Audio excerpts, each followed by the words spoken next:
I'm Anil Kumar. Welcome to my website on Global Math Institute. Here's a worksheet which has word problems related to ratios. Well, this is question number 9 and 10, which is the last page of this worksheet. I want to share with you that we'll be actually working with, if I'm given ratio of A is to B and B is to C, how do we find ratio of A, B and C? And we'll also look into, if we are given ratio of AB, BC and DE, in that case, how do we find the ratio of ABCD? This should be CD. Correct? So that is the major question which we are going to solve. But before getting here, let's begin with some basic examples. The very first example for you is, you can actually pause the video at this stage, answer these questions, and then move along with me. So question number 1, ratio of boys to girls in a class is 4:5. Find the number of girls if there are 20 boys. 4 options are given to you. You can pause the video, answer the question, and then look into my suggestions. We are given that the ratio of boys to girls is 4:5. And find the number of girls if there are 20 boys. So if there are 20 boys, if this number is 20, then we need to find what is the number of girls. So clearly, we have a scale factor here, right? That is 4 times 5, right? You can find scale factor by dividing 20 by 4, which get 5, right? So basically, you have to times it with 5 to get the number of girls. And so that should be 25. So the answer for question number 1 is definitely A. Now question number 2 is, ratio of boys to girls in a class is 3:4. So now we are given boys to girls ratio as 3:4. Find the number of girls if there are 35 students in the class. So you need to find the number of girls if the total number is 35. How do we figure this out? You can pause the video and answer this question. Here is the technique. What you do is that you just find the total. 3:4 means there are 7. So if there are 7 students, then 3 are boys and 4 are girls. Now from here, the scale factor is 5. So you should multiply all these numbers by 5 to get your numbers, right? So that is what you should be getting. You need to find the number of girls. So the number of girls is 20. So the answer for us in this particular case is 20. Well, that option is not given. Something is definitely wrong here. So we'll write E as 20, which is the correct option. Is it clear to you, right? So there are 3:4, so total is 7. Out of 7, there are 3 boys and 4 girls. If the total number of students is 35, that means scale factor is 5. Both these numbers will be multiplied by 5. We get 15 and 20. So the number of girls is 20. Perfect. And you can see 15 plus 20 is 35. Let's move on and take the next question, which is question number 3. There are 14 boys and 12 girls in a class. If the number of boys and the girls is increased by 2 each, then the ratio of boy to girl increases, decreases, will not change, or insufficient information. Now this is a very interesting question. What we are given here is that the ratio of boys to girls is basically equal to 14/12. You see this is greater than 1, correct? If the number of boys and girls is increased by 2, that means if we have 14 plus 2 and 12 plus 2, then this number we need to compare. Is it as compared to 14/12, Is it greater or smaller? That is what we are looking into, right? Now remember, if the ratio is greater than 1 and if we are increasing by the same number, in that case, the ratio decreases, right? So it actually decreases. So you don't really have to calculate, the answer will be B, right? So you could actually now calculate also and check it out. Perfect. Now easier way is without calculation. You could do like this. 14 plus 2 is 16. We get 16 over 14, right? And here we have 14 over 12. So if you cross multiply, you can then compare and you'll find that 14 times 14 is greater than 12 times 16. But anyway, remember that if the number of boys and girls same increases, as the case is, the ratio actually decreases, right? Question number 4 is kind of reverse. It says, there are 14 boys and 12 girls in a class. If the number of boys and girls is decreased by 2 each, then the ratio of girls to boys. This time we are asking for the ratio of girls to boys, right? So if we check the ratio of girls to boys, in this case, this ratio is 12 to 14, right? Now this is less than 1, right? If the ratio is less than 1, but we are decreasing this time, then now in the previous case, if we would decrease and the ratio is greater than 1, then the number increases. Now here, if the ratio is less than 1 and we are decreasing, right? So we are now doing 2 less. Correct? So this, which is 10 over 12, we want to figure out how is 10 over 12 as compared to 12 over 14. Correct? Will this be lesser or greater? That is what you need to figure out, right? So in this case, when this ratio is less than 1, and in case of decreasing, it also decreases. You'll find that this ratio actually decreases and the option will be B. So what I'd like you to do is explore such questions.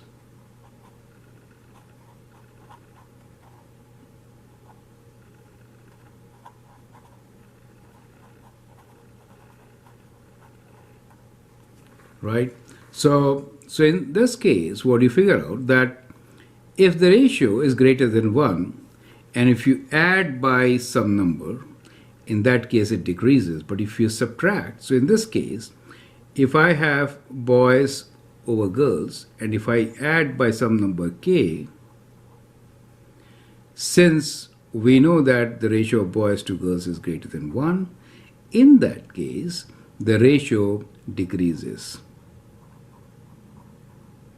It is less than boys to girls ratio, right? But if you decrease the same number from both, then it is greater than the ratio of boys to girls, right? And here it reverses. Is that clear? So it is a very important question from test point of view. Sometimes the calculators are not allowed and the calculation can be very difficult. In that case, understanding this concept helps. Question number 5 and 6. Find the ratio of 20 centimeters to 150 millimeters. That is a straightforward question. We need to find ratio of 20 centimeter to 150 millimeter. So here we need to convert to the same units. So that's the whole idea, right? So 20 centimeters could be written as 200 millimeters and we have 150 millimeters, correct? So the ratio of 20 centimeter to 150 is basically 200 millimeter to 150 millimeters. So once you do the same units, then it is simpler. Do you get the idea, right? So that is kind of important to understand. So both can be divided by 5. So we get 5 times 4 and 5 times 3. as the ratio 4:3. Option A is the right option. Question number 6. If $120 is to be divided among Anil, Ben and Sunil in the ratio of 1:2:3, how much money will Ben get? So we are given amounts, all amounts are in dollars. You can pause the video and answer this question. Well, to answer this is, we know Anil, Ben and Sunil. They want to have 1:2:3, right? Now in our case, what is the total? Total is 120. But if I add 1, 2 and 3, I get 6, right? So now the scale factor is of 20. So for Ben, if I times it with 20, I get a number 40, right? So $40 is the right answer. Do you see how we did it? Now that is the way to do such questions. Now let's take the 7th and 8th question.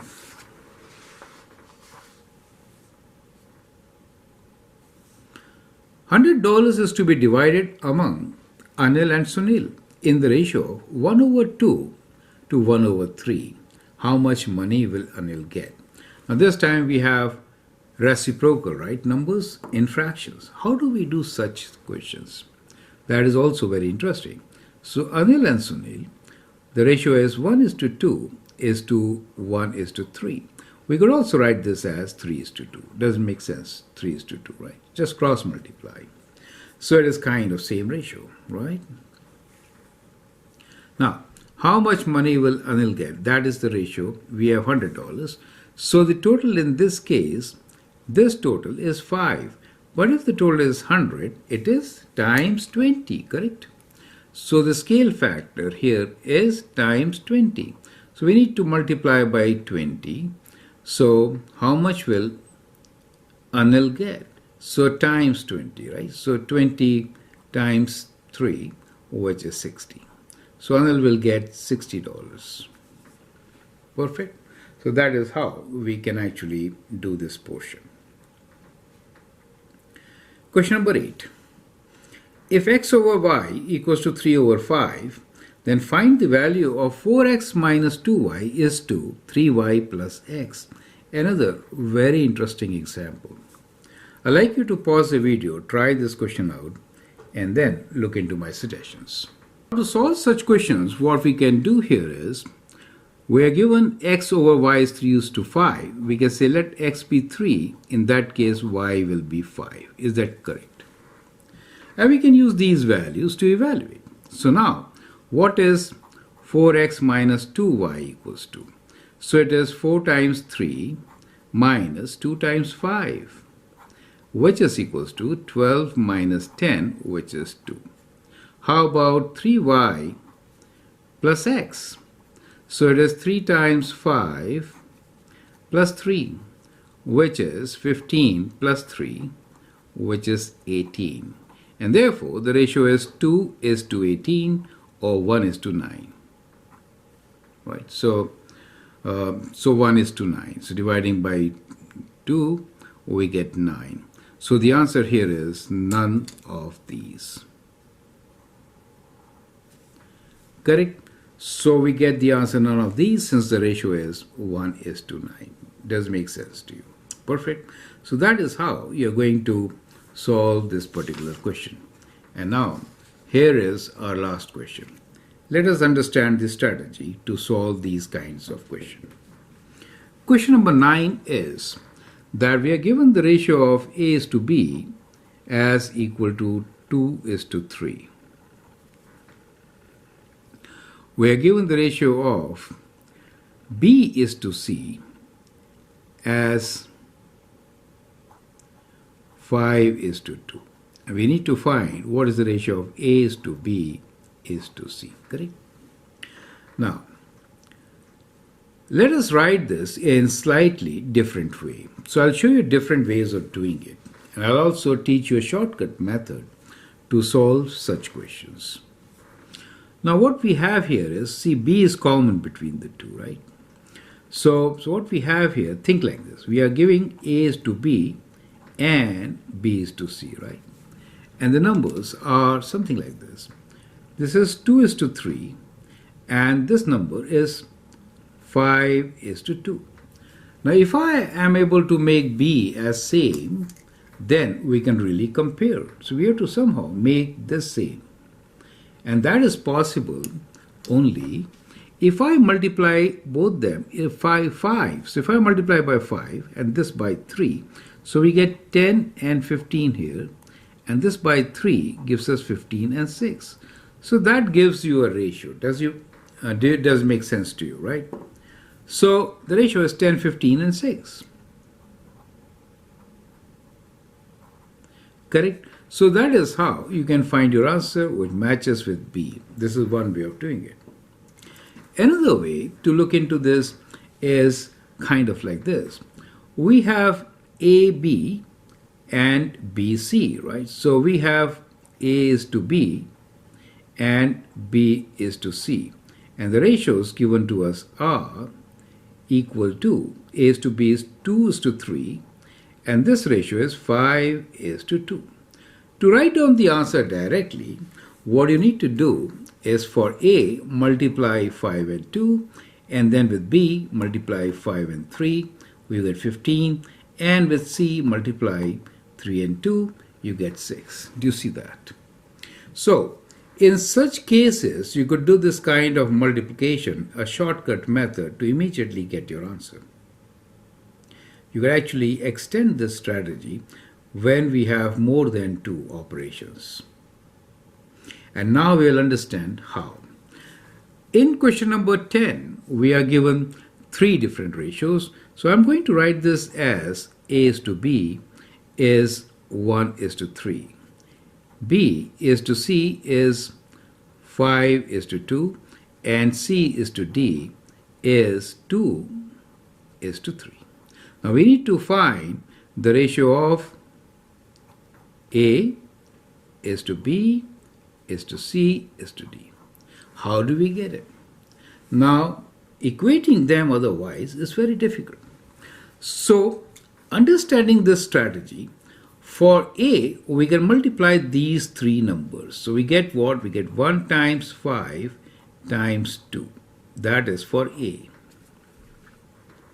Now, with B, we get 3, 5, 2.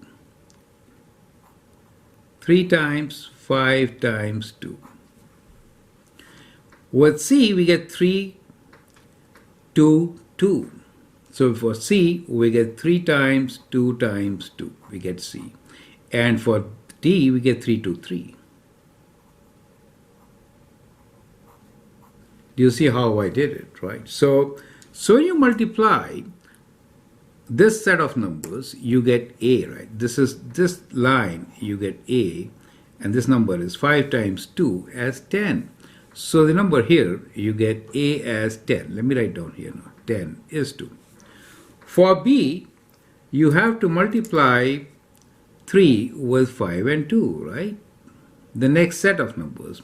So 5 times 2 is 10 times 3 is 30. So you get 30 here. For C, you multiply these numbers. 3 times 2 is 6. 6 times 2 is 12. And for D, you multiply the numbers shown here. 3 times 3, 9 times 2 as 18. Do you see that part? So that is what we get, 10, 30, 12 and 18. You can divide them all by 2, getting the final answer, which is 5 is to 15 is to 6 is to 9, correct? So we can write down that the ratio of A, B, C, D is 5 is to 15 is to 6 is to 9. Correct? Now this can be checked. 1 is to 3. 5 times 3 is 15. Do you see that? Then 5 is to 2. Divide this by 5, you get 3. 3 times 2 is 6. 2 is to 3. So divide this by 2, right? And then multiply by 3 and you get 9. So that also works. Perfect. So that is how you can do such questions on ratios. I hope you find it interesting and useful. Feel free to write your comments, share your views, and if you like and subscribe to my videos, that will be great. Thanks for your time and all the best.